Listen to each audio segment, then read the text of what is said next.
Kom, laat ons aanbid en neerbuk. Laat ons kniel voor die Here wat ons gemaak het, want hy is ons God, en ons is die volk van sy weide en die skape van sy hand. Gemeente, genade, barmhartigheid en vrede van God ons Vader en Jesus Christus ons Here deur die krag van die Heilige Gees. Amen. Geliefdes, kom ons loof die Here, ons sing Psalm 38. Psalm 38 is 'n boetepsalm, en jy sal nou hoor hoekom ek so sê. Die woorde sê dit: straf tog nie in ongenade my misdade. Heer, verdra my met geduld.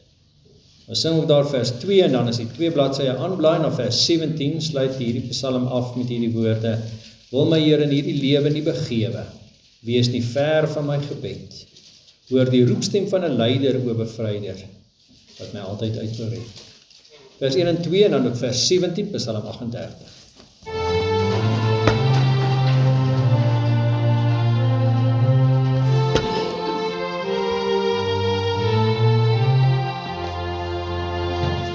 Straf tog nie in ongenade my misdade, Heer, verdra my met geduld. Wil tog nie in toekoms steek nie, en nie breek nie op my sonde skuld. In my bring strafgerigte, Jesus skugte, wat my hart teerloos so staal. Ja, die hand wat al gedryf het, in my lyf het, self ook op my neergedaal. Tot my Heer in hierdie lewe, nuwe gewe, wees nie ver van my gebed. Hoor die roepstem van 'n leider, o bevryder, wat my altyd uit wou red.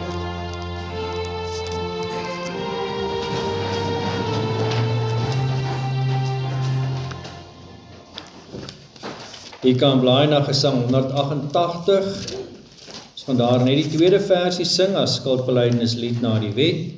Ja, ek kos hom die sla, en wat daarop volg. En dan sing ons uit Gesang 235 net die derde versie. Gee ons Vader deur die Gees die sekerheid. En wat daarop volg, so dis net vers 3, Gesang 235. Rosa, nou wil ek net seker maak, dit is op die melodie van Psalm 134, laat hierdie seën.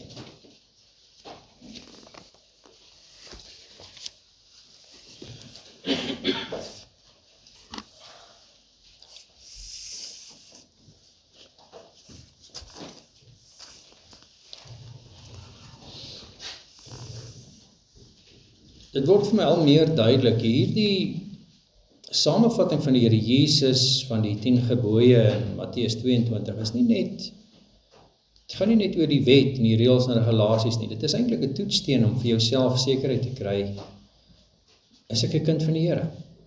En vandag gaan hierdie vraag baie ter sprake kom. Is ek 'n kind van die Here?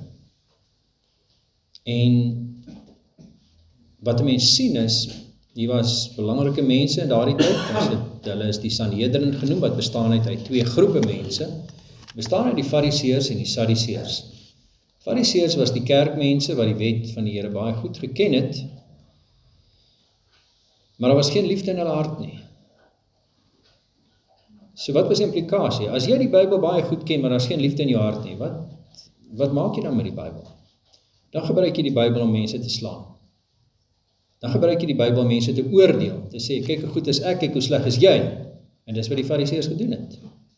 Hulle het op die straathoeke gestaan en bid, dat die mense hulle almal kan sien, en kan dink, joh, ek was so vreemd soos daai, kyk net hoe goed ken hy die Bybel.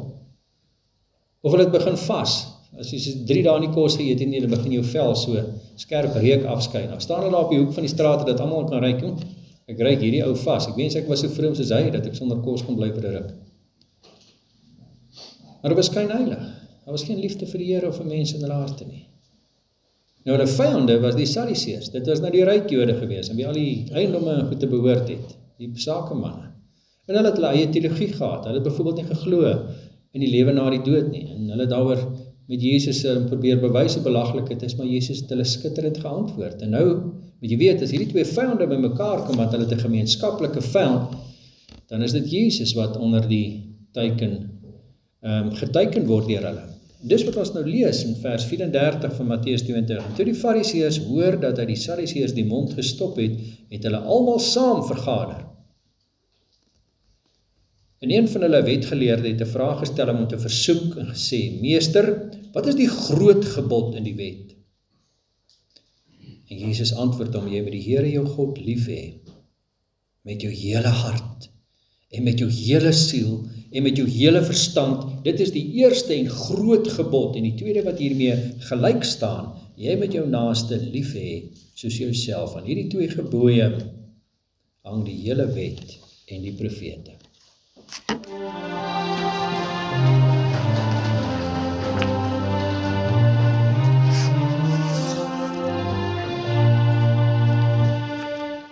Ja, ek kos om die slae, die smarten en die woon, hy dra na Gods behae, die kleed die doringkroon, vir my was daar die wonde, vir my moes hy daar staan, hy moes vir al my sonde, die bedrukt kruis weggaan.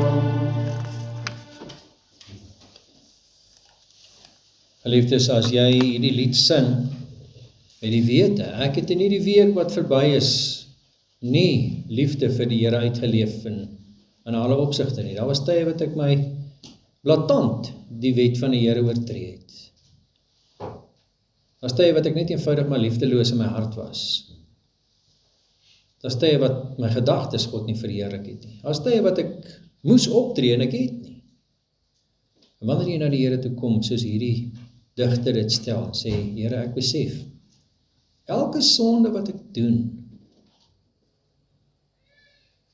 is een van die houe aan die kruis wat ek vir U toedien. Het is verskriklik om so daaraan te dink, nie? En wanneer 'n mens na die Here kom met hierdie rekening, dan is dit op die Here in soveel genade kan sê, op hierdie rekening van jou is daar met bloed geskryf, dit is betaal. Die Here Jesus het aan die kruis hierdie sonde waaroor jy berou het en huil en vergifnis vra, reeds volkome betaal. Jy kan nie die week ingaan as iemand wat skoon gewas is, hy stel dit hier in Esegiel 36:25. Dan sal ek skoon water op julle giet, sodat julle rein kan word, van al julle onreinhede en van al julle drekgode sal ek julle reinig. En ek sal julle 'n nuwe hart gee en 'n nuwe gees in julle binneste gee. En ek sal die hart van klip uit julle vlees wegneem en julle hart van vlees gee. En ek sal my gees in julle binneste gee en sal maak dat julle in my insettinge wandel en my verordeninge onderhou en doen. As ons vandag na die Here kom en sê, Here, ek weet, ek het U lief, en ek moet hierdie liefde uitleef, en ek kry dit nie reg nie, dan sê die Here, maar dis wat ek doen. Ek haal jou kliphart wat nie kan lief hê nie uit, en ek gee vir jou vleeshart wat kan lief hê, deur my Heilige Gees. En ek skep in jou hart 'n begeerte om volgens die wil van die Here te leef. Daarom sien ons kans vir die week wat voor ons lê. Geliefdes, kom ons doen belydenis van dit wat ons glo, en elkeen spreek in sy hart, soos volg. Ek glo in God die Vader, die Almagtige, die Skepper van hemel en aarde. En in Jesus Christus, sy eniggebore Seun, ons Here, wat ontvang is van die Heilige Gees, gebore uit die maagd Maria, wat gelei het, onder Pontius Pilatus gekruisig is, gesterf het en begrawe is, en ter helle neergedaal het, wat op die 3de dag weer opgestaan het uit die dode, opgevaar het na die hemel, sit aan die regterhand van God, die almagtige Vader, vanwaar hy sal kom te oordeel die wat nog lewe en die wat reeds gesterf het. Ek glo in die Heilige Gees. Ek glo aan 'n heilige, algemene Christelike kerk, die gemeenskap van die heiliges, die vergifnis van sondes, die wederopstanding van die vlees en 'n ewige lewe.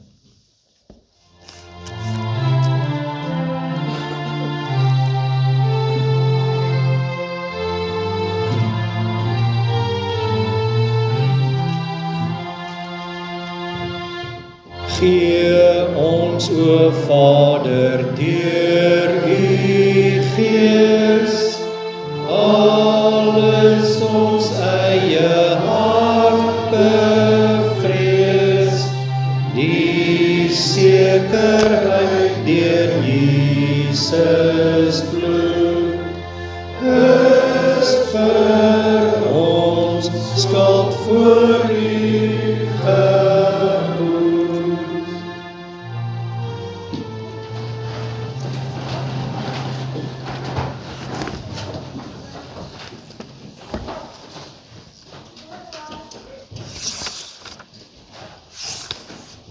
Geliefdes, die Here praat met ons uit die boek Hebreërs en ons is by hoofstuk 10 waar ons vers vir vers diep delf in hierdie waarhede van God se woord.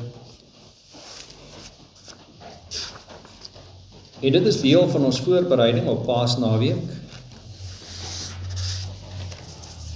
En wat 'n mens tref in hierdie gedeelte is hoe hy praat oor die betekenis en die impak van Jesus se kruisiging en die bloed wat hy gestort het ter wille van ons. Nou, ons weet 'n paar goed nou reeds van die boek Hebreërs, ons weet dit is geskryf vir Jode wat Christene geword het. En hy skryf elke keer met die oog op iets wat vir hulle 'n groot ding was. Hy skryf in die eerste 2 hoofstukke oor engele, en vir hulle was engele baie belangrik. So op 'n stadium wat hulle so belangrik, engele belangrik geag het, dat hulle het gedink, dit was die engele wat die 10 gebooie vir Moses gegee het op die berg Sinai. En nou skryf in die eerste hoofstukke, Jesus is belangriker as engele. Nou as jy vir enige Jood vra, wie is die belangrikste mense op aarde gewees, dan sal hy vir jou dadelik sê Moses. Nou dis waar die volgende hoofstukke oor gaan. Jesus is belangriker as Moses. En dan sal jy by die Jode kry dat hulle vir jou sê, wel, ek is dalk nou 'n Christen, maar die voorskrifte van die Ou Testament bly staan, ek moet nog hierdie offers en dinge bring, deur die priesters in die tempel. En dan skryf hy, nee, Jesus is belangriker as die profete van die Ou Testament, as die beloofde land, as die Israel beloofde volk van die Here. En van hoofstuk 8 tot hoofstuk 10 antwoord hy dan die vraag oor die offers en die priesters. Maak hy dit baie duidelik. Alle priesters se werk met offers het opgehou met Jesus se kruisiging. Jesus se kruisiging was die finale offer. Dit was genoeg dat daar geen offer verder gebring hoef te word nie. Al die offers van die Ou Testament het heen gewys na Jesus se kruis. Daarom, as ons glo dat Jesus God is en ons middelaar is en ons verlosser is, en dat daardie voorhangsel wat geskeur het die dag toe Jesus gekruisig is, vir my beteken dat ek na die Vader toe kan gaan en hom kan nader, dan beskryf hierdie gedeelte, dit is die vrymoedigheid wat 'n kind van die Here het. En is net hier waar ou die fout maak en jy begin gemaklik raak. Want as jy nou die volgende verse lees wat ons vandag gaan lees, in vers 26 tot 31, en jy is nie seker van jou geloof nie, dan gaan jy baie ernstig begin twyfel, is ek regtig 'n kind van die Here? As jy hierdie gedeelte verkeerd verstaan, dan sal dit 'n gelowige mens laat twyfel.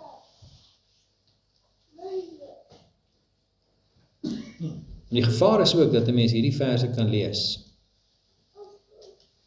en nie die waarskuwing kan hoor nie. Hierdie is vir die kerk geskryf, om die kerk te waarsku. Kom ons lees hierdie verse en daarna gaan ons saam bid. Hebreërs 10, vers 26 tot 31. Want as ons openlik sondig, want as ons opsetlik sondig, nadat ons die kennis van die waarheid ontvang het, bly daar geen offer vir die sondes meer oor nie, maar 'n verskriklike verwagting van oordeel en 'n vuurgloed wat die teestander sal verteer.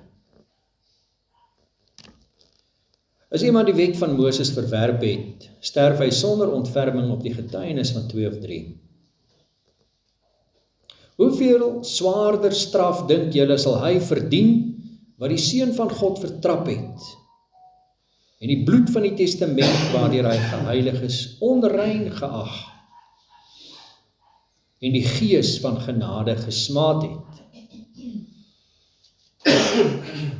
Want ons ken hom wat gesê het, my kom die wraak toe, ek sal vergelde, spreek die Here. En weer, die Here sal sy volk oordeel. Vreeslik is dit om te val in die hande van die lewende God. Net tot sover ons skriflesing, mag die Here verheerlik word deur die verkondiging van sy woord. Kom ons bid saam.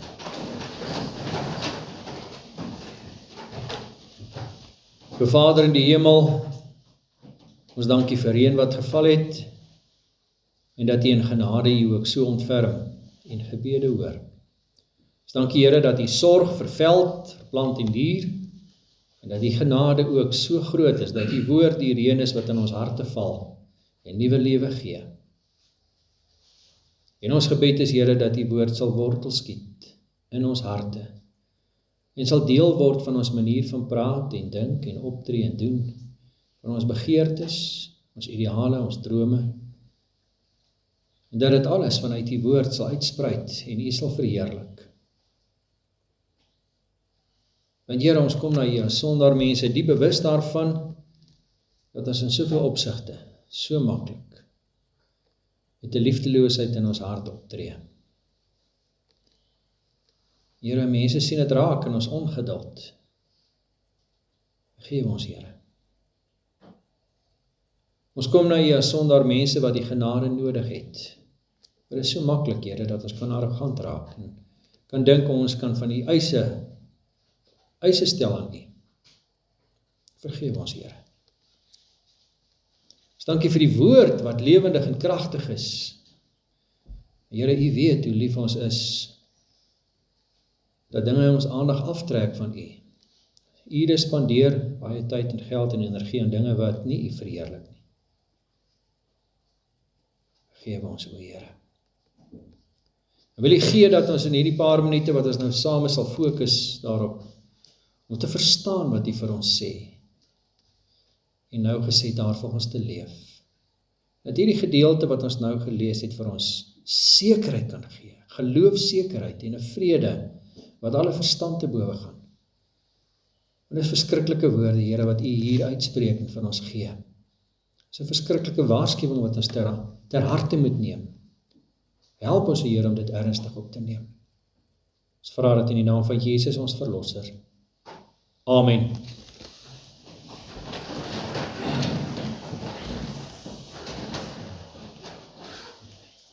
Ek dink as ons 'n tema moet gee aan vandag se prediking, dan sal dit klink soos genade is verskriklik ernstig.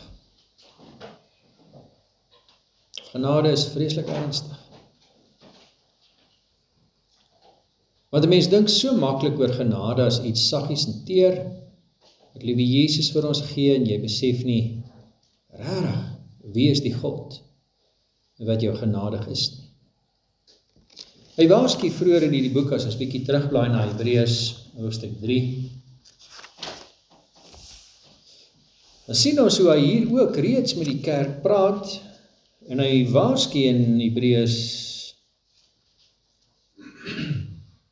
3 vers 12, sorg daarvoor broeders, dat daar nie miskien in een van julle 'n bose en ongelowige hart is, deurdat hy van die lewende God afvallig word nie, maar vermaan mekaar elke dag, solank as dit vandag genoem word, sodat niemand van julle deur die verleiding van die sonde verhard word nie.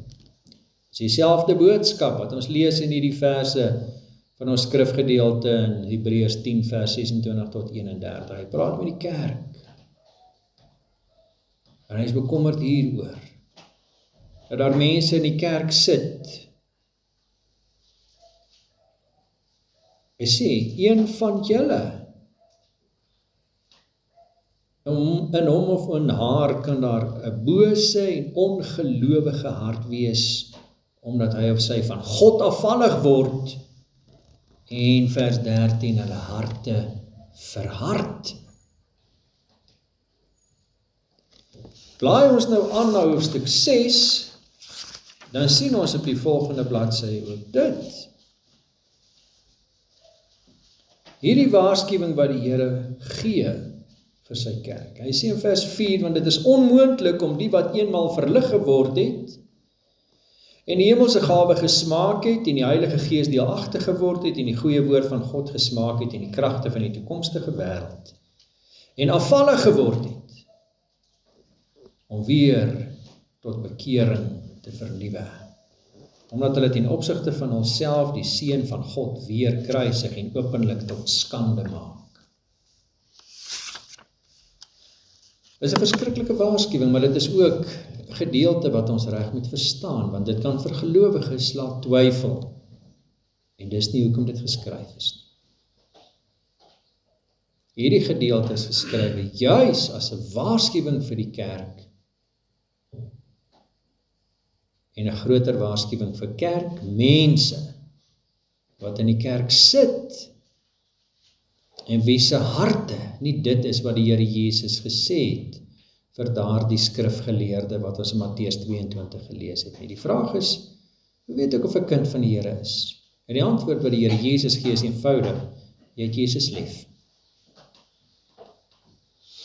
Dis iets wat ontbreek het in die harte van die Fariseërs, wat kerkmense was en die Bybel baie goed geken het, maar geen liefde vir God of sy kinders nie. Dis die toetssteen. En die gevaar is dat daar dinge is wat jou aandag kan aftrek.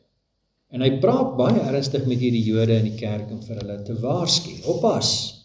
In vers 26 stel hy die kwalifikasie met wie hy praat. Hy sê dis mense wat in die kerk sit in vers 26, maar wat opsetlik aanhou sondig. Hulle het kennis van die waarheid, hulle weet met hulle verstand, maar hulle leef sonder 'n liefde vir die Here. Die gevaar is dat 'n mens kan dink dit is 'n kind van die Here wat die Here liefhet, wat in sonde val, of 'n gewoonte het wat hulle op hierdie stadium teen veg. Die Here praat nie met hulle nie. Dawid het dit gedoen. Dawid het 'n onsaglike liefde vir die Here, maar hy het in sonde geval, en daar was 'n tyd lank wat hy glad nie daaroor gepraat het nie. Vir meer as 9 maande was dit stil, tot die profeet Nathan na hom gekom het, en hy daar vir die eerste keer sy sonde bely het. Agterna skryf hy Psalm 32, die hand was dag en nag swaar op my. Was soos 'n vuur wat in my gebrand het.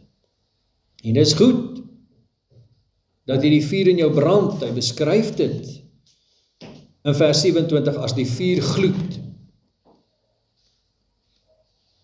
En die waarskuwing is hier om nie aan God te dink as 'n mollige ou paadjie wat daar in 'n wolkie sit en glimlag nie. God is 'n vuurgloed. Die God van liefde is heilig, heilig, heilig. Hy straf elke sonde. Hierdie gedeelte vir ons opnuut bewus van maak is dat die Here en die Here Jesus wat hy kom doen het en wat hy aan die kruis kom betaal het, maak dat ons vrymoedigheid kan hê. Maar daar is 'n geweldige groot verskil. Dieselfde mannetjie wat daar ingehardloop het in die huis en met vrymoedigheid vir sy pappa gesê, "Pappa, kan ek dit of dat doen?" Is 'n mannetjie wat sy boutjies gewiks word, sodra hy begin arrogant praat met mamma. Dan gaan pappa sy boutjies wiks. Daar is 'n verskil tussen vrymoedigheid en arrogansie. En dis waarteen die Here hier waarsku. Die Here Jesus het jou onmeetlik lief en daarom het hy vir jou sonde betaal. Maar dit mag onder geen omstandighede jou arrogant maak om te dink, ek kan vir God voorsê wat hy moet doen en wat sy plan vir my moet wees en wat ek dink die beste is vir my lewe. Hy sal beskik. Ek kom in afhanklikheid na hom.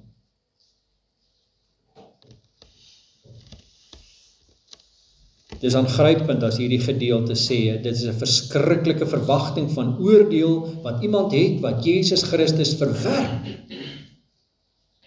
En hy sê, hier is mense wat in die kerk was, wat die boodskap gehoor het, hulle het so naby gekom. Judas was vir 3 jaar lank dag en nag by Jesus, hy was deel van die binnekring van die 12 wat Jesus gevolg het, maar hy het Jesus verwerp as verlosser, hom nie vertrou as sy middelaar nie, en hy is verlore. Petrus het ons gehoor, was in dieselfde groep, hy het ook droog gemaak by die kruisiging, 3 keer gesê vir die mense, o nie openbaar, ek ken die man nie. En dan kom die Here terug na hom in Johannes 21, en hy vra vir hom 3 keer hierdie woorde, waaroor dit eintlik gaan. Hy vra nie vir hom, maar ou Petrus, ken jy die 10 gebooie?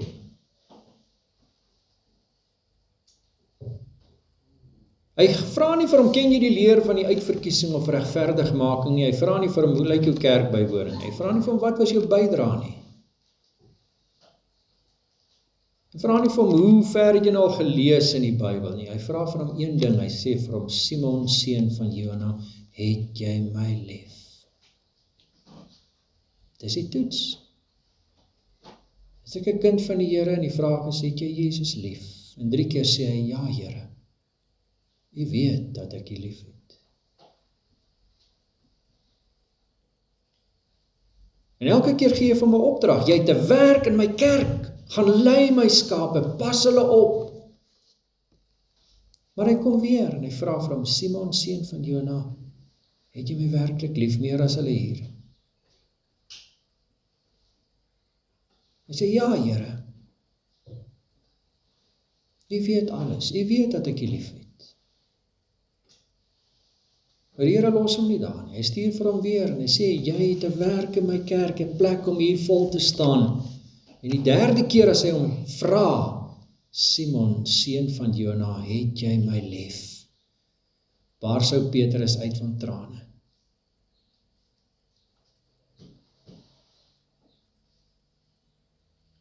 En die Here het hom vergewe en hom herstel. Hy kon met sekerheid daar wegstap en te weet, die Here het vir my 'n roeping in sy kerk. Ek het 'n plek om vol te staan op hierdie aarde. Die Here gebruik my, sondaar mens. Hy ken my naam.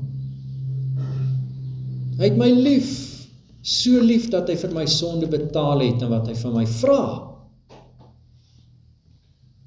is dat ek hom lief het. En dis waar dit gaan in hierdie gedeelte, wanneer die Here ontsaglik ernstig met sy kerk praat.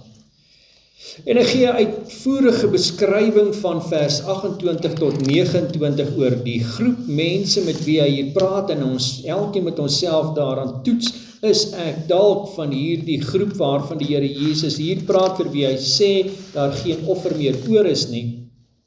En dan beskryf hy dit so, hy sê, hierdie 3 goed.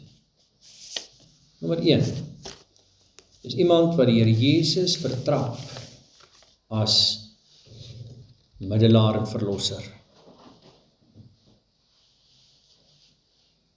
Hy sê, in Moses se tyd is mense gestenig. As jy nou deur die Ou Testament lees, dan kom jy gou agter.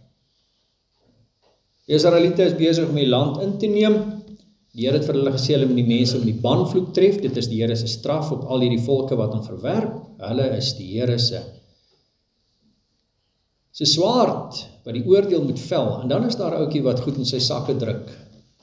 En die volgende keer as hulle oorlog maak, verloor hulle, en almal kom huil voor Joshua, hoe kom gebeur dit, dat die Here nou ons hier uit Egipte gelei het, omdat hierdie mense ons nou kan doodmaak, en Joshua self skeur sy klere en hy huil voor die Here, Here, wat nou? Hy sê, Here, maar hier is 'n ouetjie wat ongehoorsaam was.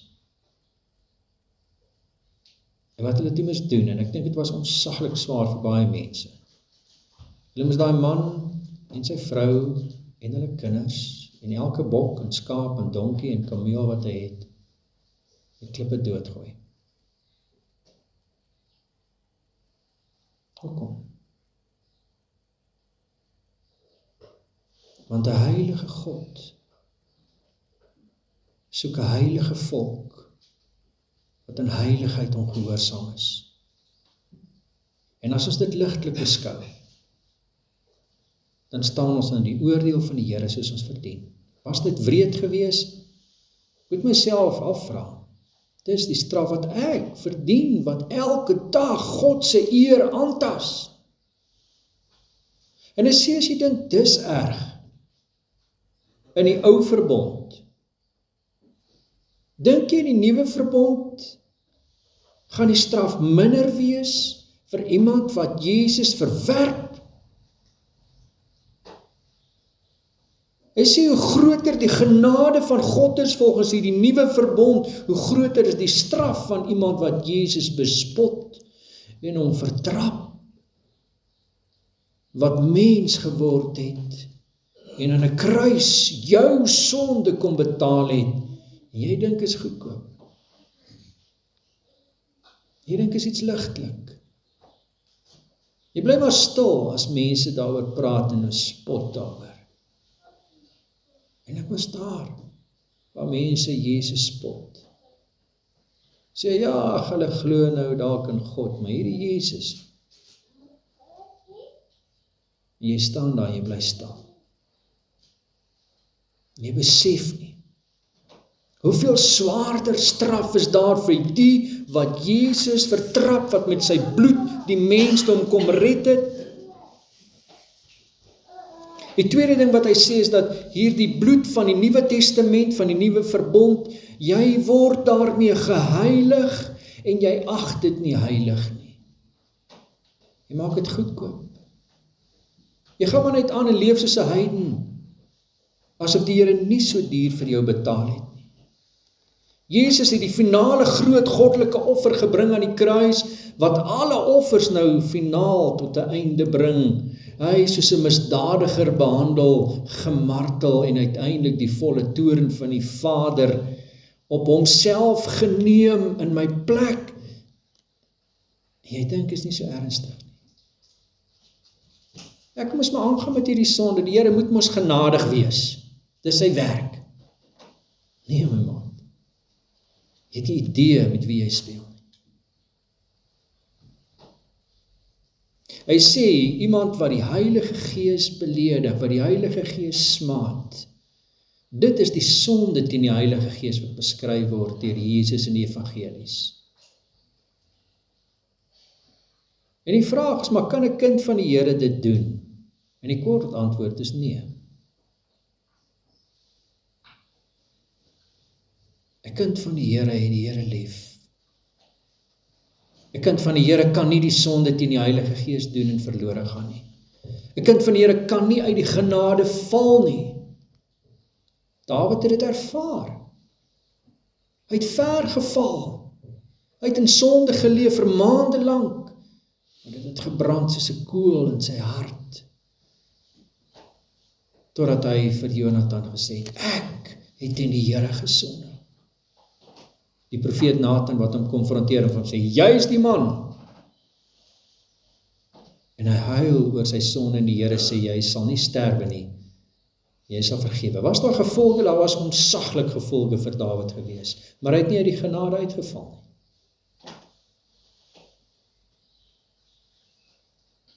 Daar was nie bekering by Saul en daar was nie bekering by Judas Iskariot nie. Daar was nie liefde in hulle hart nie. Wat 'n genade, dat God deur sy Heilige Gees liefde in jou hart stort. Dat hierdie goed vir jou ernstig is.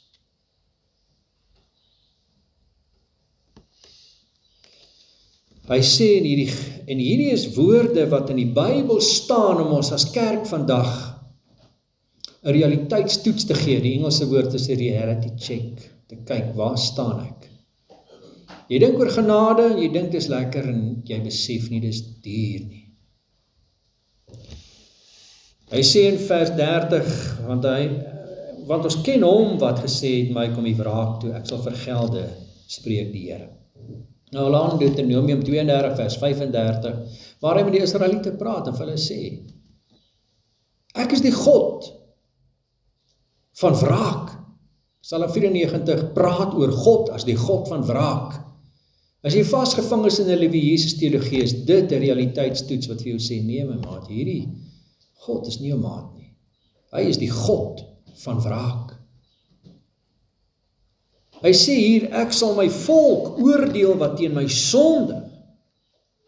Vers 30 sluit hy af, en weer die Here sal sy volk oordeel. Maar gaan kyk nou mooi in Deuteronomium 32 vers 36 waar hierdie vers staan.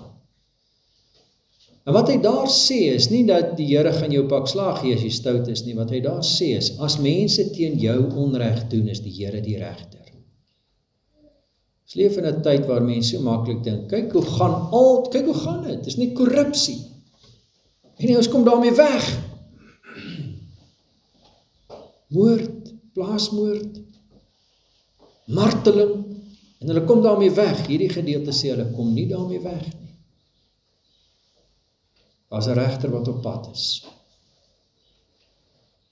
En jy en ek gaan voor sy stoel staan, maar nie as 'n regter soos 'n ongelowige nie, voor 'n Vader wat ons teleurstel met ons sonde. Maar daar gaan mense voor hom staan wat weet, ek het Jesus verwerp, ek was in die kerk, ek het die boodskap gehoor, en ek het my rug op Jesus gedraai. En dan sê hy in vers 31, vreeslik is dit om te val in die hande van die lewende God. Van die mees aangrypende verse in die Bybel staan hier, dat ek en jy vrymoedigheid kan hê om in te gaan na die Here. En die oproep is daar, het ons gelees in vers 19, kom broeders, terwyl ons vrymoedigheid het, om in die heiligdom in te gaan, deur die bloed van Jesus, kom nader na God. Want die Jood sal vir jou sê, nee, jy mag nie daar kom nie, ou, net die hoëpriester, 1 keer 'n jaar, in die allerheiligste, en hy sê, kom, jy wat in Jesus glo, jy kan nou voor God staan. En net as jy begin arrogant raak, gee die Here hierdie gedeelte, om die realiteit tuis te bring.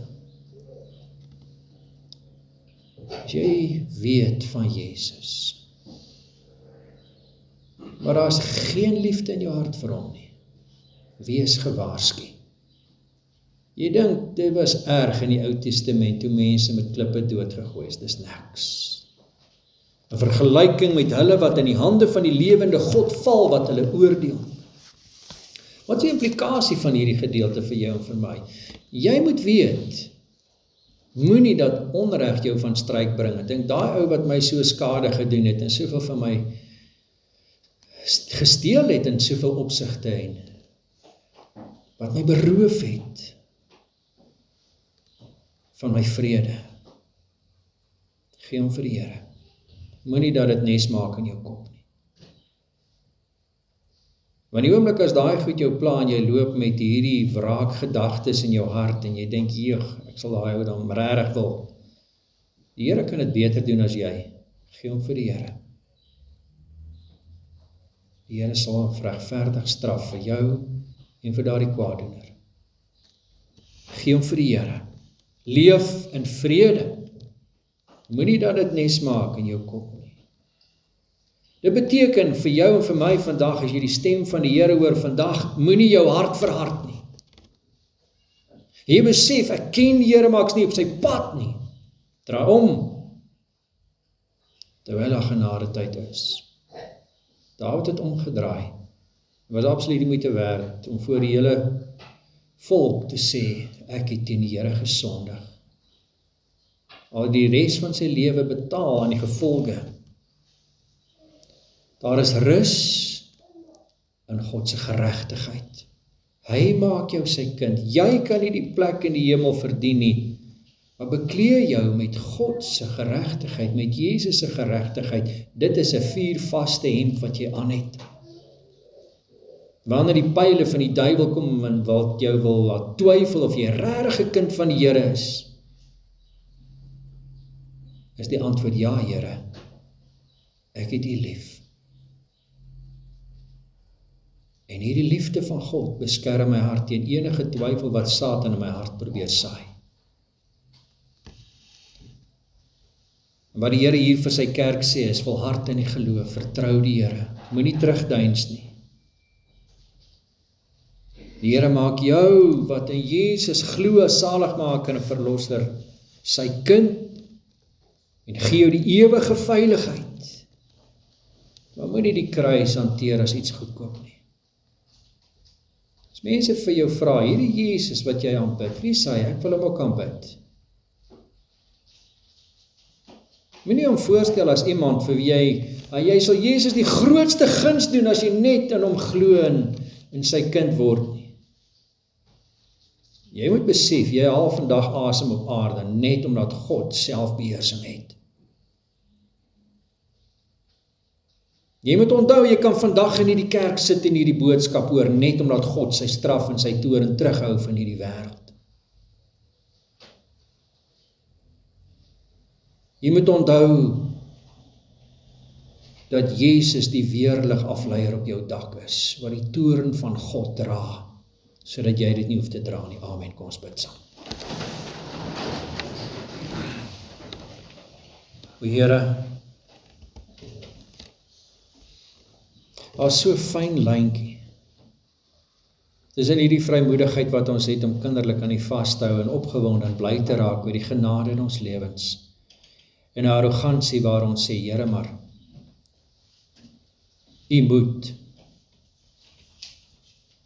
Ek eis, behoed ons daarvan, Here, dat ons arrogant raak in ons verhouding met U, en uit die oog verloor dat U 'n verterende vuur is.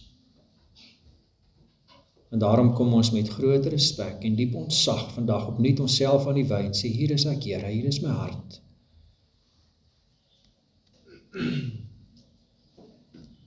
U waarsku hier teen 'n tweede plek, Here. U praat nie met mense wat nie weet van Jesus nie, maar U praat met mense wat Jesus in 'n tweede plek sit in hulle lewens. Hulle het 'n Bybel, maar is nie die belangrikste boek nie, hy staan tweede op die lys. Hulle ken vir Jesus, maar dis nie die eerste liefde in hulle lewe nie. Here, help ons om ons prioriteite vandag reg te kry en reg te ruk. Ons weet, alle eer is U verskuldig, alle liefde is U verskuldig. O Here, wees ons sondaars genadig. Help ons om U absoluut eerste te stel in die manier hoe ons praat en dink en optree. Ons vra dit met Jesus as ons middelaar. Amen.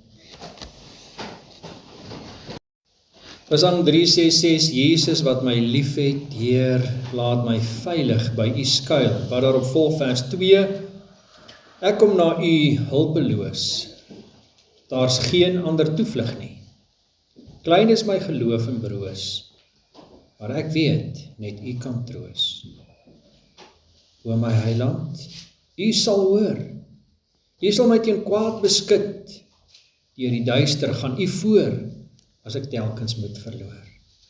Jesus wat my lief het, Heer, ek vind rus, ek vind by U vrede, rus. Druk my sorge my soms neer, word ek meer van U bewus. U is die rots waarop ek bou, al kom voor teëspoed. U sal ek voor oë hou, selfs in storm of watervloed. Vers 1, 2 en 3, Gesang 366, kom ons loof die Here.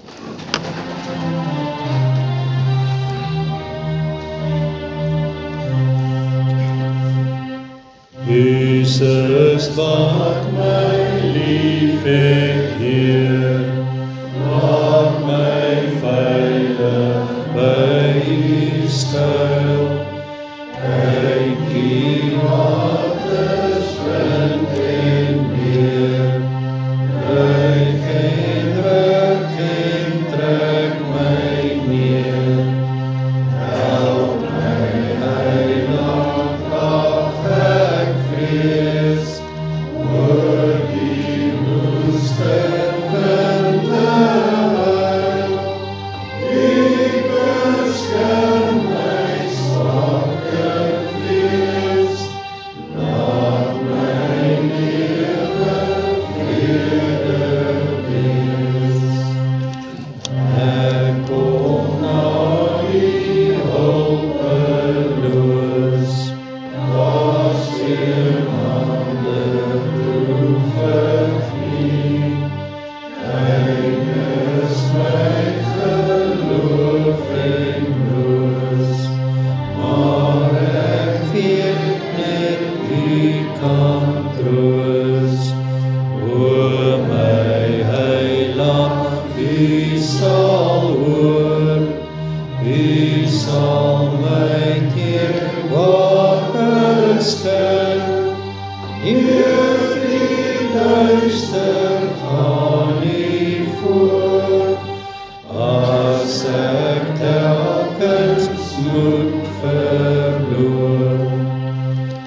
Jesus, wat my lief het, Heer, ek vind by U vrede rus.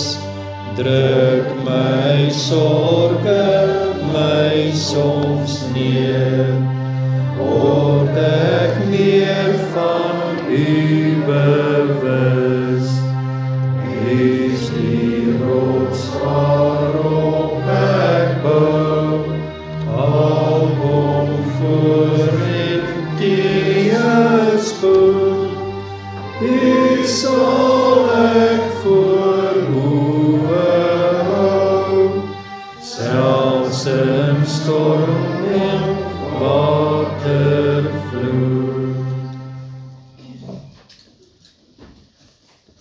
Geliefdes, ontvang die seën van die Here en gaan in vrede, en ons herinner U na die uitspreek van die seën, dat jy net 'n oomblik sal bly sit vir ons bidstonde. Die Here sal jou seën en jou behoed. Die Here sal sy aangesig oor jou laat skyn en jou genadig wees. Die Here sal sy aangesig oor jou verhef en aan jou sy vrede gee. Amen.